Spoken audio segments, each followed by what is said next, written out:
semua orang tua harus menjadikan rumahnya sebagai sekolah, menjadikan dirinya sebagai guru, sehingga setiap detik kehidupan anak diisi dengan kegiatan bermakna. Masa itu hanya datang sekali. Maka pada para orang tua, ibu-ibu, ayah-ayah, di mana hatimu, di situ waktumu. Di hatimu ada anak balitamu, sediakan waktu seluas-luasnya buat anakmu.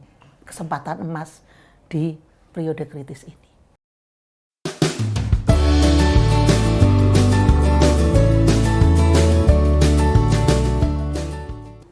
Halo sahabat Kompas.com, kembali lagi dalam obrolan ruang keluarga bersama saya Bestari. Nah, kali ini kita akan ngobrol soal pentingnya pengasuhan keluarga bagi anak usia dini. Bersama saya sudah hadir Prof. Neti Herawati, Guru Besar UPN Veteran Jakarta, dan Ibu Lis Pranowo, Ketua Yayasan Langit Biru Cantigi dan pemerhati isu anak dan keluarga. Keduanya adalah anggota ECED Council. Dengan dukungan Tanoto Foundation, ECED Council hadir sebagai penggerak strategis kolaborasi para pemimpin dari kalangan akademisi, peneliti, praktisi, dan masyarakat sipil untuk memastikan setiap anak usia dini di Indonesia memiliki fondasi yang kuat agar menjadi SDM unggul di masa depan. Selamat datang Prof dan Ibu.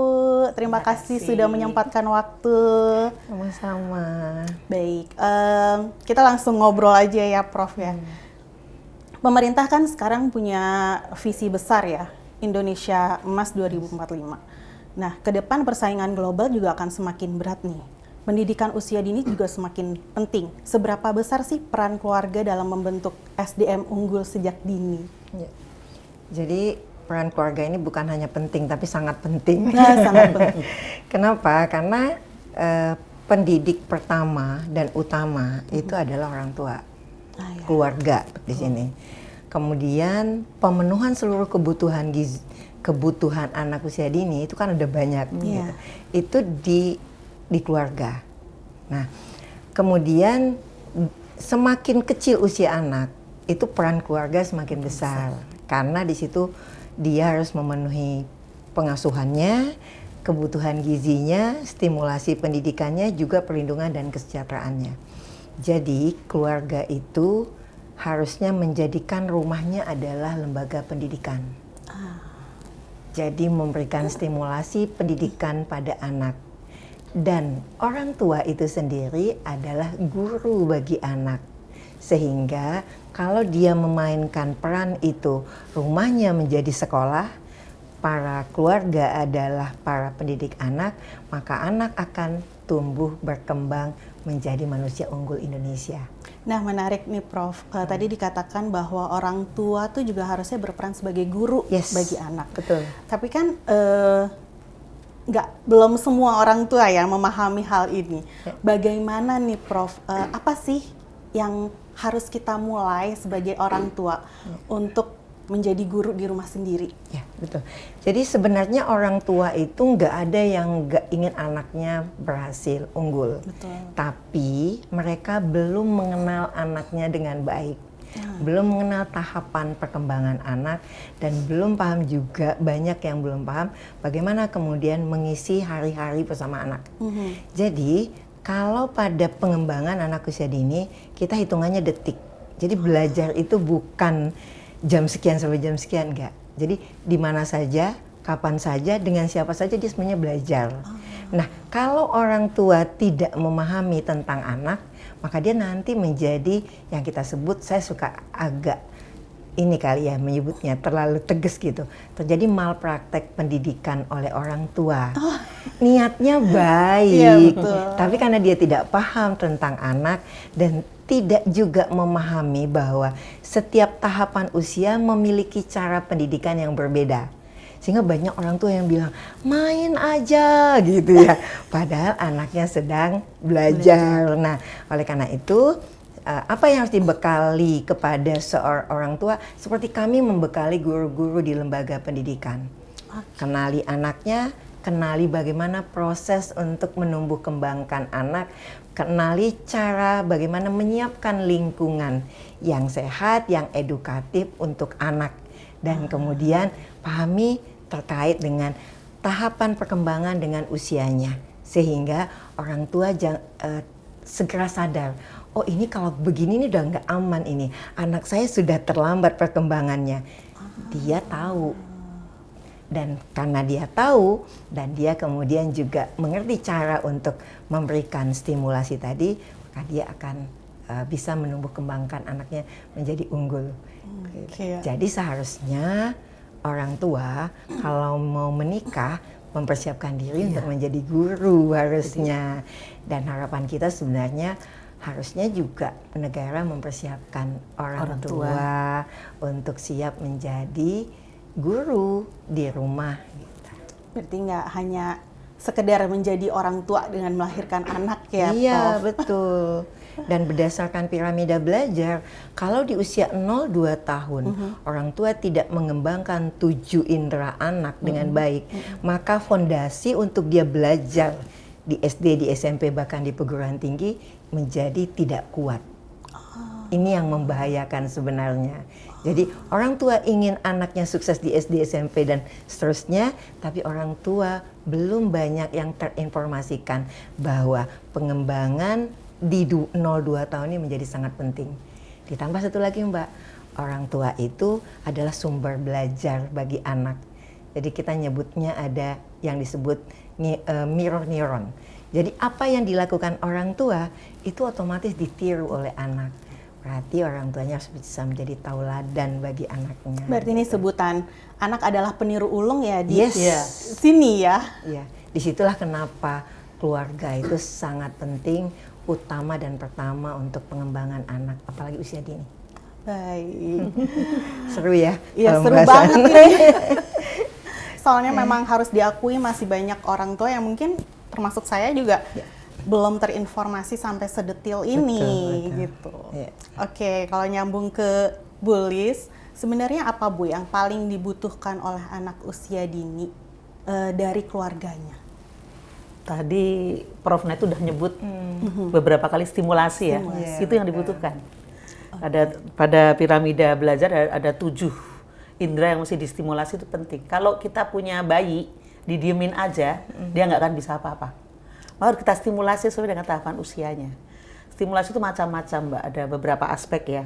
Stimulasi mengenai psikomotor. Kan nanti kita punya anak itu kan latih bagaimana mulai tengkurap, bagaimana mulai duduk. Itu kan tidak dengan sendirinya tiba-tiba, tapi tetap kita stimulasi, kita semangati, lalu kita pijit atau kita apa. Ini usia 0 sampai 12 bulan ya. Yeah. Nah, tahapan usia berikutnya tetap kita latih. Makanya ada bagaimana orang tua mesti mampu mengajari anak mengajak jinjit, jalan berjingkat itu, lalu juga meniti kayu. Ini kan untuk melatih keseimbangan. Ini dari aspek psikomotor ya. Juga nanti menggenggam, menyobek kertas, menjumput, ini kan latihan psikomotor untuk mengembangkan saraf-saraf ototnya juga. Ini perlu distimulasi dari satu aspek. Lalu aspek berikutnya misalnya aspek bahasa. Nah, kita kalau punya bayi kan kita ajak ngomong ya, aduh siapa ini si cantik, aduh anak ibu, dan seterusnya. Ini kan menstimulasi bahasa dan bicara. Mungkin reaksi dia masih wah gitu ya, tapi itu adalah respon atas ajakan, atas stimulasi yang diberikan oleh ibunya. Tadi juga Prof Neti bilang soal meniru, anak akan meniru apa yang dikatakan ibunya juga. Makanya jangan heran kalau ada anak mengikuti bagian suku kata belakang itu. Tiba, ba itu bagian dari peniru ketika kita stimulasi bahasa dan bicaranya. Dan itu penting. Kalau kita nggak pernah ngajak omong, dia nggak akan belajar ngomong.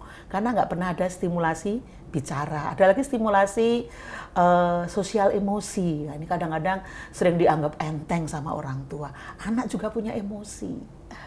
Anak juga perlu membangun hubungan.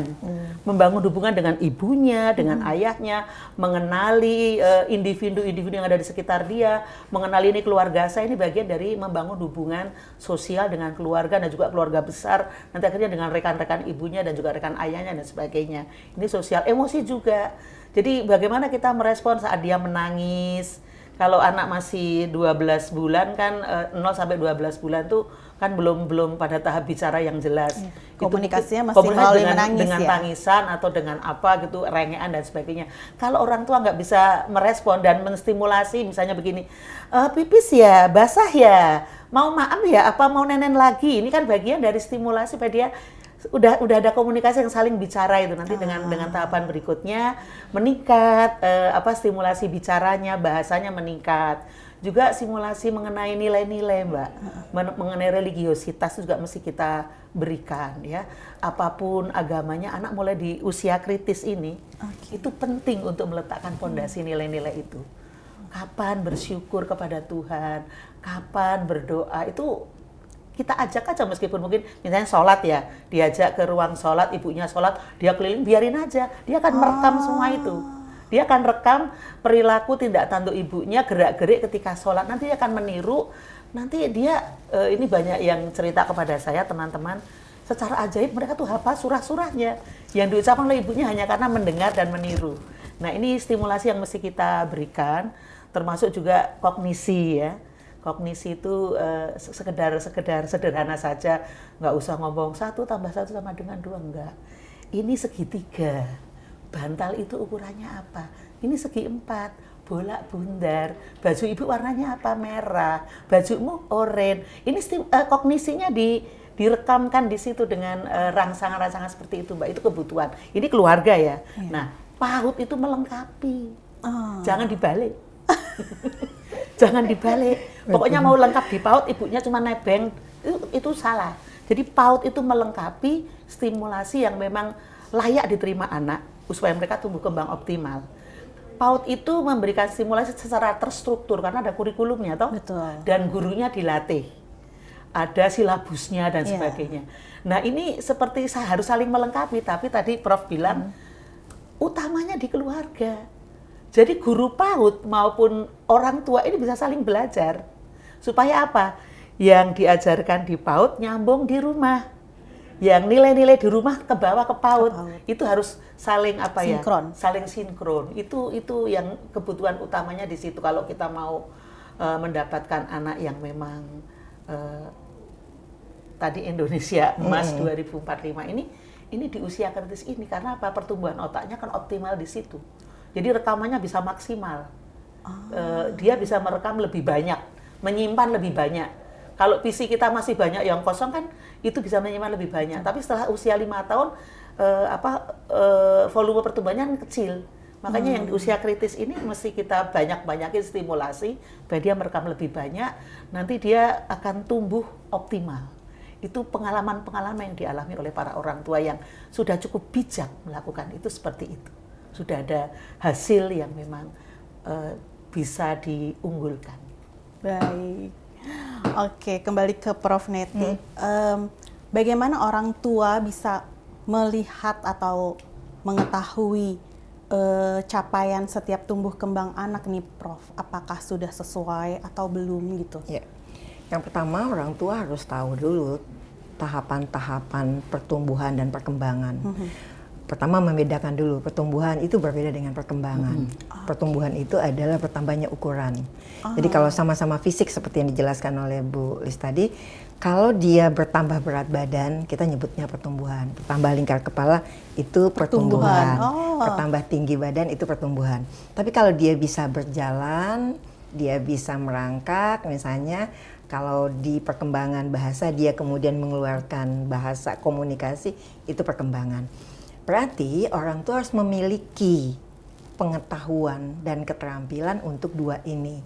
Paham bahwa usia anaknya berapa, pertumbuhannya harusnya berapa. Nah, alhamdulillahnya sebenarnya kita sudah tersedia semua. Kita punya KMS pertumbuhan. Sudah ada grafiknya, biru, kuning, merah. Jadi orang tua menjaga ini. Dan sebenarnya kalau saya suka bilang, Tuhan itu selalu baik. Dia tidak langsung membuat jatuh gitu ke merah gitu. Pasti dia menunjukkan tanda-tanda. Kapan orang tua kemudian tidak lalai? Kalau dia melakukan pengukuran pertumbuhan kan. Kalau dia nggak nimbang anaknya ke posyandu, maka jawaban orang tua, anak saya sehat kok, anak saya aktif gitu. Berarti dia harus memahami, memiliki pengetahuan dan memiliki keterampilan untuk tahu tahapan pertumbuhan. Yang agak penuh tantangan sebenarnya adalah perkembangan. Pertama, perkembangan itu kan bukan hanya satu, seperti yang Bu Lis bilang kan. Paling tidak kalau untuk di Indonesia kan ada 6, nilai agama moral, ada fisik, ada kognitif, ada sosial emosional, ada bahasa begitu kan. Nah, ini yang kemudian harus dipahami oleh orang tua. Sudah ada milestone-nya bahwa usia sekian anak itu diharapkan sudah memiliki sekian kata misalnya. Tapi pasti catatannya kalau orang tuanya pendiam, tidak pernah menstimulasi, jadi pasti tidak akan berkembang. Kemudian tadi juga dengan kognisinya. Nah, itu sudah ada milestone-nya, Mbak. Jadi orang tua tinggal. Jadi kalau memperhatikan mungkin ya acuannya ada jelas gitu ya. Kalau orang tua yang benar-benar care, dia tempel itu. Iya. Dia tempel di dinding. Karena usia 0-2 tahun itu pesat, perkembangannya pesat, dan sebagian besar puncak-puncak perkembangan ada di situ. Jadi kalau orang bilang belajar bahasa di SD, no, bahasa itu dipelajari anak-anak tuh di usia 2 tahun itu, 1 tahun ke bawah itu justru pesat di situ. Jadi kalau dia punya, secara sederhananya kan dia tinggal ngelihat itu, loh kok anak saya belum ya, gitu loh. Nah, di beberapa buku saat ini itu malah sudah ada, di sampingnya adalah apa yang ibu lakukan. Ternyata tummy time setiap hari. Tummy time itu meletakkan bayi di lantai, kemudian di depannya diletakkan mainan dan buku segala macam. Nah, itu harus ada gitu kan. Jadi tinggal ngecek itu. Hanya saja kalau dia tidak memahami bagaimana membaca anaknya, membaca milestone yang sudah disiapkan, maka orang tua merasa aman-aman saja. Orang tua merasa kemudian anak, lah ini bayi ini gitu, anak usia 0-2 tahun. Jadi sebenarnya kalau menurut saya, ya memang seperti quote, sepanjang orang tua mau dan orang tua sadar bahwa ketika masa emas ini terlewati, dia bisa bersifat irreversible, tidak bisa diperbaiki. Itu yang paling drastis gitu, paling parah gitu. Tapi kita kan orang yang selalu tidak ada kata terlambat kalau diketahui ini, tapi terlambat kan tahunya gitu. Jadi untuk itu dalam konteks ini pahami, punya milestone perkembangan dan harus melakukan pencatatan. Jadi kalau di perkembangan dia punya sama seperti pertumbuhan, ada warna biru, kuning dan merah. Kalau di perkembangan juga begitu, kita menyebutnya ada yang delay-nya itu cuman mild, tapi ada juga yang berat. Nah, cara sederhananya sebenarnya gini, dia udah dibagi berapa, misalnya 0 sampai 8 bulan, 8 sampai 18 bulan, 18 sampai 24 bulan. Kalau anak kita di 18-24 bulan, ternyata perkembangannya itu berada pada milestone di bawahnya, kita nyebutnya, halo, ini sudah kuning loh gitu. Harusnya orang tua langsung bergegas. Lebih baik lagi sebenarnya orang tua jaga kestabilan dengan stimulasi yang kaya, berulang, sistematis dan direncanakan, maka dia akan selalu berada di usia perkembangannya. Pertanyaannya adalah kefokusan orang tua di dalam gitu. Tapi kan kita semua cinta ya sama anak ya pastinya gitu. Baik, kembali ke Bu Lis, belajar dan bermain kan seringkali dipahami sebagai sesuatu yang berbeda nih pada anak usia dini. Sebenarnya mana yang lebih penting, bermain atau belajar? Atau apakah belajar adalah bermain bagi anak usia dini? Kalau untuk anak usia dini ya bermain aja. Bermain aja. Bermain itu juga belajar.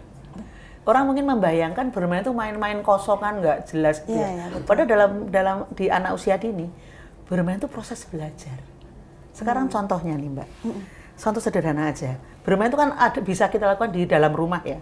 Seluruh isi rumah itu adalah alat bermain. Ya, rumah itu wahana bermain. Selama hindari yang berbahaya seperti pisau, kompor dan sebagainya. Tapi seluruh isi rumah itu adalah arena bermain anak. Jadi nggak usah khawatir rumahnya berantakan kayak kapal pecah. Wah, itu arena bermain anak kok. Kalau menurut saya, kalau sebuah rumah punya balita, rumahnya rapi, tidak ada coretan, bayangkan kok anaknya tertekan pas itu. Karena nggak bisa apa-apa. Nah, contohnya begini, kenapa saya bilang bermain itu adalah proses belajar buat anak. Seperti misalnya ketika kita mengajak anak itu duduk di kursi tamu berderet, itu adalah main kereta-keretaan, tapi dia juga belajar emosi juga, belajar profesi. Oh ini sopir, ibu penumpang, ini kursi ini kereta, ini atau ini tempat duduk bus, itu satu. Lalu juga misalnya mau belajar bermain kemah-kemahan di atas tempat tidur. Anak menyusun bantal di 2 bagian, lalu menutupnya dengan selimut. Lalu ibu sambil bermain bisa mengajar bantalnya ini segi 4 atau segi 3. Selimutnya warna apa? Ini kan belajar. Ada berapa coba hitung bantalnya? Ada 3. Kalau 3 cukup tinggi nggak buat tenda kita? Kalau perlu kita tambah 1, cari 1 lagi, ditumpuk ya. Ketika kita menumpuk itu kan stimulasi psikomotor. Anak mengangkat toh. Kemudian hitunglah sekarang bantal ada berapa? Ada 4 Bu. Ini kan belajar. Atau yang biasa anak saya lakukan itu adalah jemuran, mengangkat jemuran. Orang tua kan suka nggak telaten nih anak-anak ngacak-ngacak jemuran yang mau dilipetin. Betul. Tapi itu belajar sama anak. Coba adik lihat, ini baju siapa? Baju ayah, ini baju ibu, baju adik mana ini? Warnanya apa? Oranye. Baju ibu warnanya apa? Merah. Ini kan stimulasi kognisi, belajar warna, belajar bentuk juga. Kaos adik bentuknya apa? Ini kotak, ada gambarnya apa? Mari kita lipat. Lipatnya mungkin nggak seperti lipatan kita ya. Tapi psikomotor, anak belajar melipat. Ini kalau istilahnya di PAUD itu psikomotorik halus. Karena gerakannya halus kan, melipat. Dilipat jadi 4. Kita tumpuk di keranjang. Keranjangnya bulat apa segi 4? Segi 4 ibu, warnanya apa? Biru. Ah bukan, ini hijau. Bukan ibu, ini biru. Oke udah selesai, mari kita angkat sama-sama ke kursi. Di mana kursinya? Ayo kita hitung berapa langkah. Loh ini bermain Mbak. Padahal itu belajar, anak akan menyerap, akan melihat sebuah proses. Jadi menurut saya kalau belajar itu kan belum tentu bisa bermain. Betul. Tapi bermain itu kalau anak usia dini, itu sebuah kewajiban yang harus dilakukan oleh orang tua bersama anak. Dan menurut pengalaman saya ketika anak masih kecil juga beberapa ibu yang lain, ketika kita terlibat bermain dengan anak-anak itu, kita tuh masuk ke sebuah ruang imajinasi yang sangat luas. Kita ikutin imajinasi anak itu. Ibu ini kupu-kupu, padahal itu kertas ya toh. Itu kan kertas. Oke, kalau itu bunganya mana? Ibu jadi bunga, lalu ibunya diikat pakai pita. Ini kan imajinasi yang luar biasa luas. Dan kalau kita masuk ke situ ya, ini pengalaman dari beberapa orang tua yang memang benar-benar menstimulasi anaknya, hidupnya lebih segar, lebih fresh. Karena dia kan masuk ke ruang imajinasi yang tanpa batas. Jadi merasa di booster dengan vitamin yang luar biasa karena bermain dengan anak. Kuncinya hanya satu, sediakan waktumu. Itu dia. Sediakan waktumu. Masa-masa indah ini harus diisi dengan optimal. Jadi anak juga akan punya pengalaman rohani yang luar biasa, berinteraksi dengan orang tuanya. Dia akan cerita nanti ketika dia dewasa itu, dulu aku sama ibu suka main kapal-kapalan, suka main tenda-tendaan, itu kenangan yang indah. Dan ini akan mewarnai dia juga ketika jadi orang tua nantinya. Jadi Mbak Tari itu penting sekali bermain buat anak. Ini bagian kelihatannya sepele ya Bu Prof, tapi ternyata ininya dampaknya tuh sangat besar sekali gitu, bukan cuman bermain tapi juga belajar, bahkan jadi kenangan juga. Betul. Sampai kita nanti dewasa gitu ya. Kadang-kadang begini, anak dikasih mainan, ibu mengerjakan hal lain. itu sayang waktunya. Bukan begitu modelnya. Justru ketika anak main, ibu ada di situ. Seperti saya sering bilang sama ibu guru PAUD, justru ketika anak-anak istirahat, Anda observasi. Ambil bagian di situ. Di situ kita akan lihat perkembangan anak yang sesungguhnya pada saat real time itu. Betul. Jadi guru-guru itu ketika istirahat itu ikut bermain di situ. Itu dia akan memberi warna suasana di situ dan akan menanamkan kenangan indah buat si anak juga. Dan sebetulnya itu booster buat bu guru juga. Karena fresh toh, bebas toh. Mau jadi lucu-lucuan juga nggak ada yang nyalain. Kurang lebih begitu Mbak Tari. Pentingnya bermain seperti itu. Oke, kembali ke Prof Neti. Pendidikan seperti apa sih Prof yang sebenarnya dibutuhkan oleh anak usia dini? Ya. Jadi pendidikan itu kan sebenarnya kita memberikan bekal kepada anak itu untuk sukses hidup, kalau saya agak jauh nih, sukses hidup di dunia bahkan sampai di akhirat gitu. Nah berarti apa yang akan dibekalkan ke anak adalah untuk sukses tersebut. Nah kemudian maka kita melihat adalah stimulasi apa yang diberikan di lembaga pendidikan tersebut, di lembaga PAUD tersebut. Tadi sebenarnya sudah banyak kita bahas apa saja yang dibutuhkan di sana. Kemudian caranya yang kemudian juga tadi kita sempat bahas juga bagaimana kemudian pendidikan tersebut adalah bisa memberikan cara yang tepat agar stimulasi itu diterima oleh anak dengan baik. Artinya jangan sampai tujuannya baik tapi tidak tersampai. Berarti stimulasinya kita menyebutnya tadi adalah anak belajar melalui bermain. Dari bermain dia kemudian dia bisa praktek pengalaman yang perlu dia bekalkan nanti melalui permainan. Bahkan kalau di lembaga pendidikan kita memindahkan sebenarnya replikasi dunia ke dalam ruang-ruang kelas kita, apa yang dibutuhkan dia gitu. Nah kemudian yang jadi penting lagi itu adalah sering juga di dalam pendidikan kemudian terabaikan keseimbangan antara satu tahapan perkembangan dengan tahapan perkembangan yang lain. Kami mengamati dan juga begitu dari beberapa hasil penelitian, banyak para guru dan orang tua fokusnya pada fisik, perkembangan fisik gitu. Padahal untuk unggul, kita menginginkan anak yang fisiknya berkembang dengan baik, anak yang kemudian critical thinkingnya baik, creativity-nya baik gitu. Tapi dia juga memiliki kecerdasan emosional yang baik, dia juga memiliki cinta alam yang baik. Begitu banyak yang harusnya kita pesankan kepada anak-anak. Maka yang perlu diberikan kepada anak-anak tersebut semua hal yang dibutuhkannya untuk hidup. Caranya adalah cara yang sesuai dengan anak tersebut. Dan kalau melihat cara pendidikan tersebut sebenarnya di setiap tahapan usia berbeda. Jadi misalnya pada usia bayi di situ orang tua lebih banyak bicara. Jadi kalau di kami menyebutnya apa yang akan dilakukan oleh orang tua, apa yang dilihat orang tua dikatakan. Ibu mau masak hari ini, ibu sudah beli ikan. Kenapa? Karena semua yang akan dikatakan dan dilakukan itu di label, kita nyebutnya labelisasi, dilabelkan. Maka itu akan tersimpan. Itu di usia bayi. Nah, begitu dia kemudian sudah masuk di toddler, apalagi sudah masuk di kindergarten di usia TK, guru mulai mengurangi peran dia di situ. Maka kita mungkin kalau dulu kita kenal berpusat kepada anak bukan berpusat kepada guru.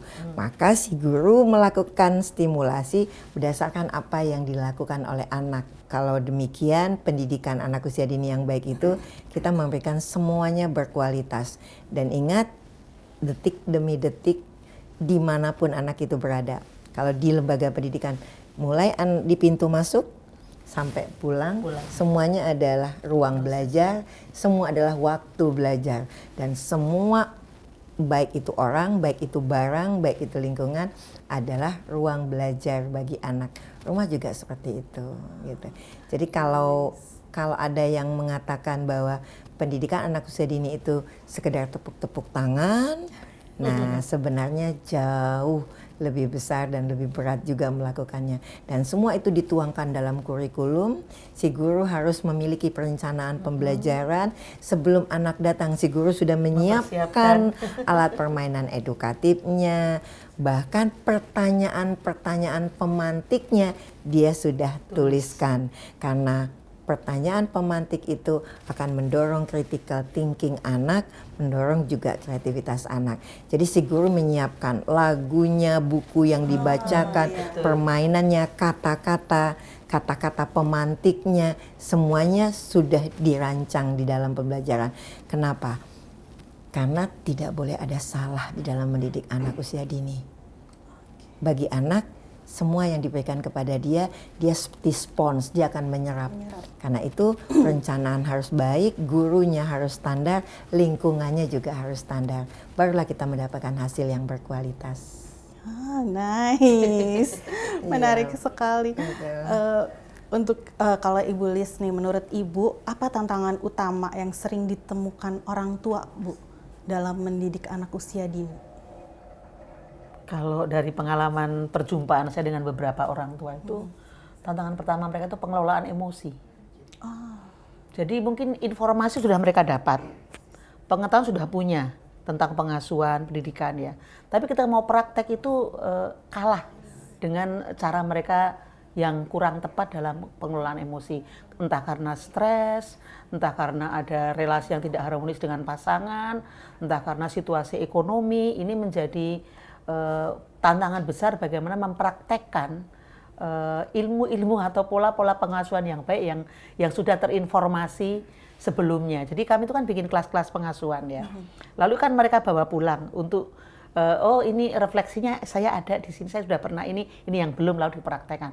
Tetapi di rumah ketika ada tantangan terberat adalah ketika tidak bisa menahan emosi, ketika harus teriak, harus marah, padahal anak tidak salah gitu ya. Misalnya maaf saja ya, uang belanjanya kurang, itu anak suka jadi sasaran. Jadi semua ilmu yang didapat tuh hilang semua. Nah itu tantangan besar yang sampai saya pernah mendapat ilmu mengenai relaksasi sederhana itu ya. Sampai saya ajarkan kalau kamu lagi pengen marah, coba relaksasi sederhana dengan rumus 478. Tarik nafas 4 kali hitungan, tahan nafas 7 kali hitungan dan hembuskan pelan-pelan 8 hitungan. Lakukan berkali-kali dan minum air putih, dijamin nggak jadi marah, saya bilang gitu. Itu sampai saya latih karena ini tantangan besar. Betul. Terutama untuk keluarga-keluarga yang yang banyak tekanan tadi. Yang kedua itu memang ilmu pengasuhan itu seperti masih ilmu baru bagi banyak orang. Mereka berasumsi bahwa itu kan gampang, mengasuh anak itu kan otomatis bisa. Padahal ini zamannya beda. Nggak bisa pakai kekerasan, nggak bisa pakai acara teriak-teriak. Harus pakai menggunakan komunikasi efektif dan bagaimana membangun disiplin positif dengan anak. Pada nanya, emang anak usia ini bisa dibangun disiplin positif? Bisa. Bisa banget. Sederhana saja. Sudah selesai main, mari kita rapikan sama-sama. Bertanggung jawab. Terus dilakukan, pembiasaan rutin terus dilakukan, akan kebentuk disiplin positifnya. Jadi, misalnya, kenapa jam makan saja? Bahwa jam makan, kalian makan paling siang jam 8. Nanti sarapan pagi, makan siang jam 12, duduk di meja nggak sambil jalan-jalan. Terus dilatih, mungkin ada penolakan, tapi konsisten, itu bisa dibangun disiplin positif. Dan itu ada di pengasuhan-pengasuhan itu yang selalu kita kampanyekan setiap hari. Nah lalu yang ketiga itu ternyata banyak loh orang tua yang nggak tahu apa itu stimulasi. Iya, betul. Serius itu Mbak. Itu emang apaan stimulasi? Saya harus saya jelaskan. Ketika kamu mengajak bayimu ngomong, itu stimulasi bahasa.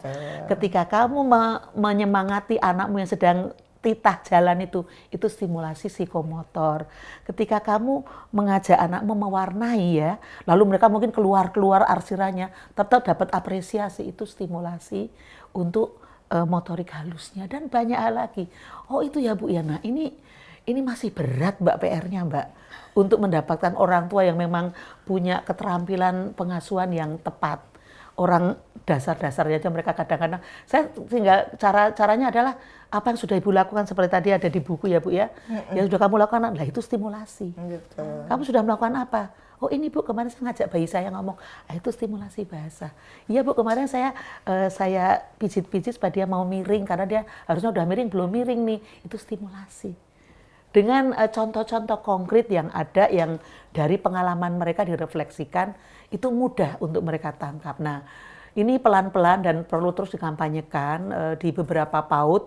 Itu sudah mulai dengan kelas-kelas parenting, meskipun hanya sebulan sekali, tapi perjumpaan para orang tua yang berbagi pengalaman, lalu nanti ada mentor atau fasilitator yang memberikan dukungan, membantu refleksi, ini sudah benar, ini perlu diperbaiki, ini sangat membantu mereka semakin memiliki pemahaman dan keterampilan dalam pengasuhan.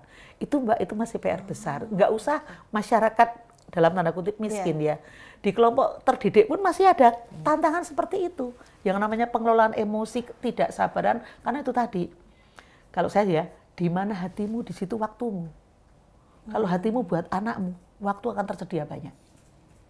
Tapi kalau kamu ke-distract dengan entah pekerjaan, entah aktivitas lain, anak cuma nomor sekian, ya nggak akan terjadi stimulasi yang baik. Maka pada para orang tua, ibu-ibu, ayah-ayah, di mana hatimu, di situ waktumu. Di hatimu ada anak balitamu, sediakan waktu seluas-luasnya buat anakmu. Kesempatan emas di periode kritis ini. Seperti itu Mbak Tari kurang lebih. Iya Ibu. Tadi ada yang menarik ya Bu ya, sempat dibilang kan kalau PAUD adalah pelengkap keluarga gitu, jangan dibalik gitu ya. Nah, apa sih yang harus dilakukan orang tua atau keluarga supaya sinkron nih antara pendidikan di rumah dan saat anak di PAUD gitu Bu? Iya. Kalau selama ini yang saya sarankan pertemuan. Pertemuan orang tua dengan guru. Di beberapa PAUD sudah ada agenda itu. Sebulan sekali ada pertemuan, waktunya 60 menit. Itu diisi dengan sesi parenting. Jadi bukan sesi artinya ada guru yang mengajar, tidak. Refleksi aja, refleksi bersama. Jadi ibu guru PAUD aja yang memfasilitasi. Ibu ini kemarin ada kegiatan ini, apa yang ibu lakukan di sana? Di rumah. Lalu kan kami sudah mengkampanyekan tidak ada PR untuk anak PAUD. Tugasnya untuk orang tua. Dibalik, orang tua diberi tugas menstimulasi anak. Jadi misalnya tolong anak didampingi dalam mengenal warna, mengenal bidang, kemudian bernyanyi, lalu role play gitu. Itu komunikasinya di pertemuan sebulan sekali. Ini juga untuk mengatasi gap antara keluarga dan PAUD sambil membangun pemahaman bersama. Tapi ini adalah membantu keluarga untuk mendukung tumbuh kembang anak. Jadi perannya tetap di keluarga, jangan dibalik. Jadi ini adalah supporting system yang dibangun oleh masyarakat, didukung oleh pemerintah untuk memastikan setiap anak usia dini tumbuh kembang optimal. Tapi tetap role-nya ada di keluarga, di ayah ibu atau pengasuh pengganti lainnya. Jadi nggak bisa dibalik, Mbak. Bisa mau. Begitu ya, Bu Prof Neti ya. Saya punya lembaga PAUD, jadi kami sebutnya sambung bermain di rumah. Sambung bermain. Jadi kurikulum yang dilakukan di lembaga pendidikan anak usia dini itu harus disampaikan kepada orang tua. Kita nyebutnya jadi ada rencana mingguan. Nah, rencana mingguan itu kita melakukan kegiatan apa di lembaga PAUD kita, maka orang tua juga melakukan hal yang sama. Nah, sehingga anak kan belajarnya bukan 3 jam. Anak itu belajar mulai bangun sampai tidur. Nah, oleh karena itu belajarnya dalam konteks bermain tadi. Jadi pada saat yang sama orang tua jadi dapat diberdayakan dengan edukasi dengan ini. Nah, kemudian apa yang dilakukan di lembaga di rumah disampaikan melalui ini. Di-sharingkan melalui WhatsApp ya. Kenapa? Karena kita inginnya detik demi detik itu harus mendapatkan stimulasi. Jadi bukan di rumah nanti dia nonton TV apalah gitu ya, misalnya bukan screen kegiatan time, ya. Nah, screen time gitu. Tapi justru adalah melanjutkan proses maka orang tua tadi dikasih PR. Misalnya nih kita sedang mendukung sosial emosional anak seperti tadi, melatih anak untuk menata emosinya dengan cara bernafas segala macam. Orang tuanya juga hal yang itu juga dilakukan. Maka nanti detik demi detik akan menjadi, nah itu yang kalau di dalam otak dia akan kuat sinap yang tersambung. Nah jadi bukan hanya 3 jam di lembaga pendidikan diisi, tapi nanti 21 jam diisi. Jadi saya nyebutnya yang satu melukis, yang satu menghapus, nggak ketemu. Gitu. Nggak ketemu. Harus benar-benar continue semuanya berkesinambungan ya. Kompak gitu loh, di PAUD sama orang tua, kepada ayah ibu juga kompak. Kalau jadi orang tua tuh memastikan dirinya itu aku guru loh sekarang nak buat kamu gitu. Jadi kalau saya malah meminta orang tua itu punya jadwal juga. Kalau di lembaga pendidikan tuh ada jadwalnya kan, jadwal makan, jadwal apa. Nah begitu juga di rumah. Lakukan juga di rumah. Pada saat bangun tidur, jadwal bangun orang tua mau ngajak apa? Oh berdoa bangun tidur. Habis itu apa? Loh di lembaga apa tuh sampai detil kita mau bikin itu gitu loh. Nah apalagi orang tua yang anaknya mereka kan. Jadi kita dorong orang tua memiliki jadwal bersama anak dari bangun sampai tidur lagi gitu. Baik, sebelum menutup obrolan kita hari ini, apa pesan dari Prof dan Ibu untuk para orang tua supaya anak-anaknya nanti bisa tumbuh menjadi anak-anak yang tangguh, cerdas, dan bertanggung jawab? Tantangan hari ini apalagi di masa depan jauh lebih berat. Karena itu kita membutuhkan anak-anak yang unggul, yang kritis menghadapi begitu banyak tantangan dan godaan melalui media. Layar, ya. Dan perlu menghadapi dunia dengan kreativitasnya.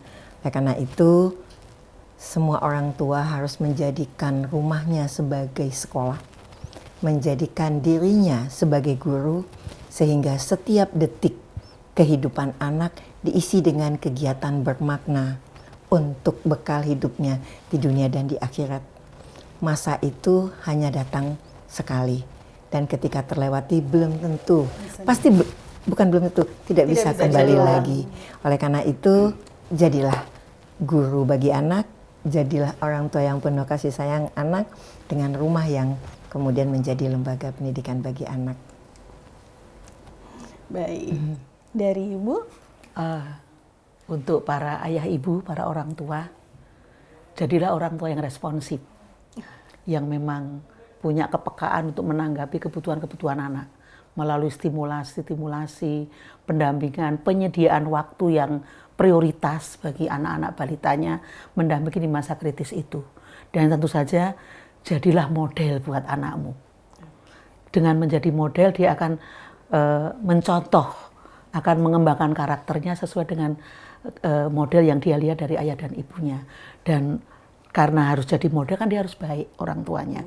Jadi kita tidak usah khawatir tidak punya generasi tangguh, karena mereka akan tangguh ketika menemukan orang tua responsif yang mampu menjadi model, yang bisa mewujudkan cita-cita dan mimpi orang tua pada anak itu.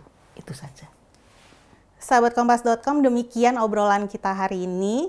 Dari obrolan kita tadi menunjukkan bagaimana peran keluarga dalam melakukan stimulasi sangat penting bagi optimalisasi tumbuh kembang anak usia dini.